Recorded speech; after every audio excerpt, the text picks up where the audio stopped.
Jangan lupa like, komen, dan subscribe channel YouTube TVRI Bengkulu dan nyalakan lonceng notifikasinya.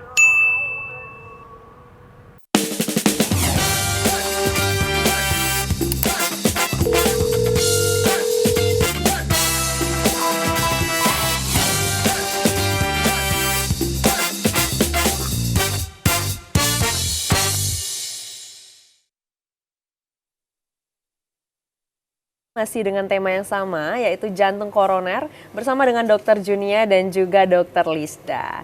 Baik dokter, kita lanjutkan lagi ya dok ya? Oke, kita lanjut. Nah, jadi tahun 2030 itu diprediksi akan tetap sebagai penyebab jantung itu, penyakit jantung, terutama jantung koroner, itu akan menjadi penyebab utama kematian di dunia.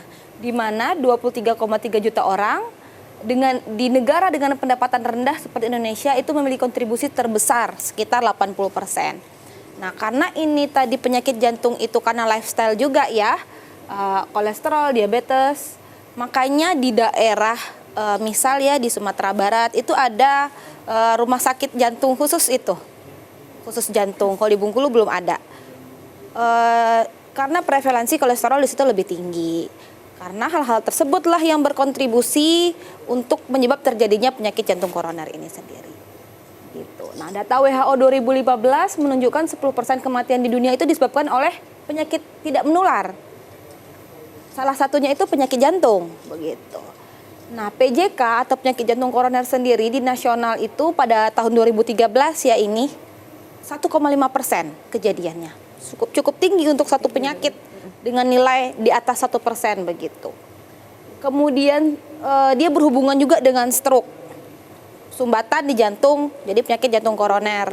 Di otak bisa jadi stroke, di kaki nanti bisa kematian jaringan di kaki, di paru juga bisa terjadi sumbatan begitu ya.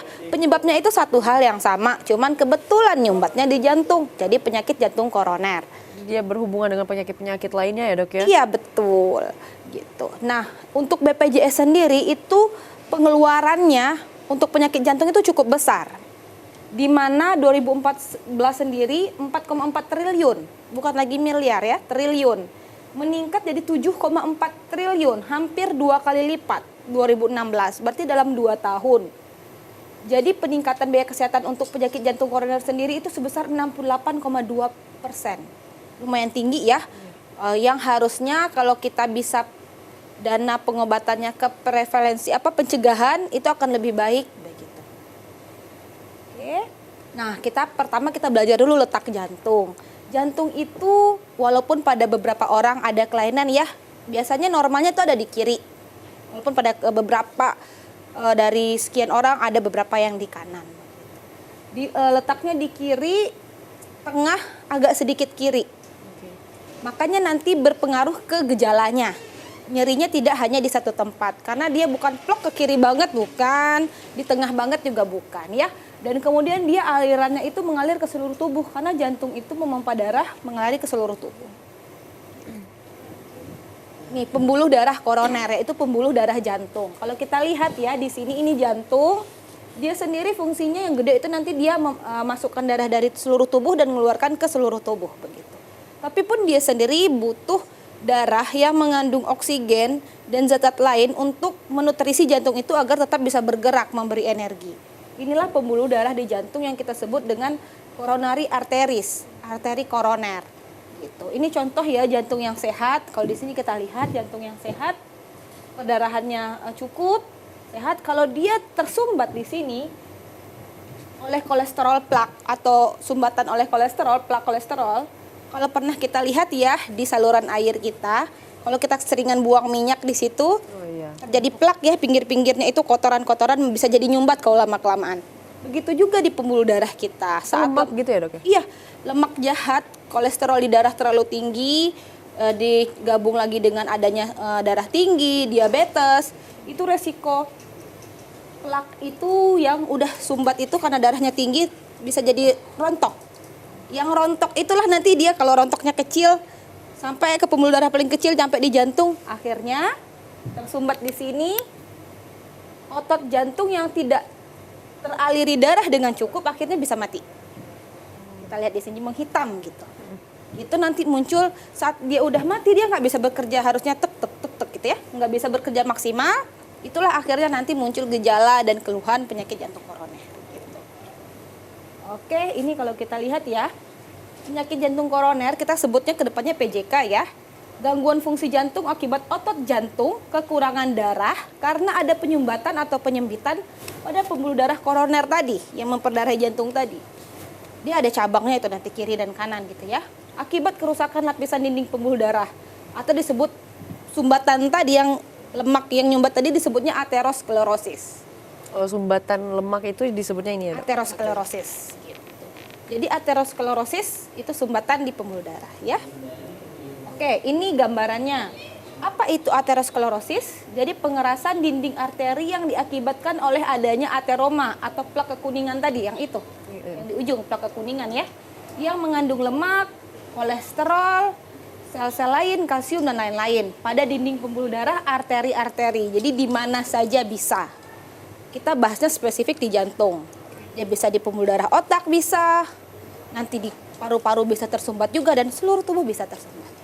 Nah awalnya ini dia awal-awal ya, 10 tahun pertama gitu. Dia mulai ada foam selnya, mulai ada penyumbatan sedikit ya, yang putih-putih itu. Kemudian nanti decade-nya kayak 30 tahun kemudian dia mulai menebal. Nah nanti udah sekian lama dia bisa tebal menyumbat. Itu yang Kalau berbahaya dia ya, Dok, ya? penyumbatannya masih ringan, berarti aliran darah masih tercukupi. Iya. Belum ada gejala biasanya. Tidak ada gejala ya. Kemudian setelah itu, kalau udah nyumbatnya setengah, mulai ada pengurangan tuh, mulai sering nyeri dada. Karena udah mulai masih teraliri, tapi kurang. Kalau dia udah total, nah itu nanti jelaskan dokter Lisda, orang mengenalnya dengan apa ya, sering masyarakat awam, angin duduk gitu. Oh iya. Nah, tiba-tiba sehat, sumbat total, udah nggak bisa kerja lagi jantungnya. Oke, udah jelas ya untuk hal yang ini. Berarti itu progresnya mempengaruhi gejalanya nanti ketebalannya. Tuh, ini kalau kita potong ya arteri tadi, plak itu sendiri ada 3. Stabil, tidak stabil, dan yang pecah. Oh, sampai pecah Nanti ya, Dok? ya, nanti ini mempengaruhi diagnosisnya. Oke. Mempengaruhi nanti gejalanya juga dan pengobatannya pun pasti berbeda. Gitu. Kalau kita potong, harusnya normal itu seperti itu. Putih, bersih. Kalau udah ada mulai robekan, tuh kayak gitu. Nggak sempurna lagi lingkarannya, udah ada robekan di pinggirnya, warna kuning itu gambaran robekannya ya. Kalau udah tertimbun lemak nih, jadi sempit. Iya. Sama kayak pipa, kalau udah sempit aliran airnya nggak kencang lagi. Jadi ke ujung tuh cuma sedikit gitu. Kemudian tersumbat oleh udah ada darah yang membeku juga, kemudian lemak juga gitu. Ini kalau kita potong arahnya dari samping ya, kelihatan seperti itu. Yang normal itu masih mulus, besarannya sama. Kalau yang udah ada sumbatan itu bentuknya tidak teratur dan sempit. Ya. Nah, kalau stabil plaknya masih gambarannya kalau dilihat ya dari penampang patologi anatominya seperti ini. Dia masih stabil. Biasanya kalau stabil ini dia mulai terganggu, tapi dia gejalanya tidak terlalu berat dibandingkan nanti yang sudah pecah atau tidak stabil. Resikonya kalau yang tidak stabil itu beresiko pecah saat tekanan darahnya tinggi. Kalau yang udah pecah, nah sumbatannya ini nanti larinya kemana? Ini kalau nyumbat dia di pembuluh darah besar oke. Aliran darah masih cukup gitu. Kalau yang kecil itu resiko dia bisa masuk ke pembuluh darah yang lebih kecil lagi, yang paling ujung. Nah, pembuluh darah jantung itu termasuk yang kecil. Semakin ujung dia nanti nyumbat, berarti di satu bagian nanti mati jantungnya gitu. Nah, definisi sendiri serangan jantung dengan kumpulan gejala yang berhubungan dengan cedera otot akibat penyumbatan pembuluh darah yang mengalir di jantung. Dan ini adalah keadaan gawat darurat jantung. Gitu. Karena bisa berakibat kematian otot jantung yang berakhir dengan kematian itu sendiri. Karena kalau jantungnya mati, fungsi kita yang lain juga tidak tersuplai oleh darah, akhirnya semua jaringan bisa ikut mati. Oke, baik dokter. Kita jeda sebentar ya dok ya, nanti kita kembali lagi. Oke. Untuk pemirsa, jangan kemana-mana, tetaplah bersama kami di Dokter Kito, bersama kita sehat.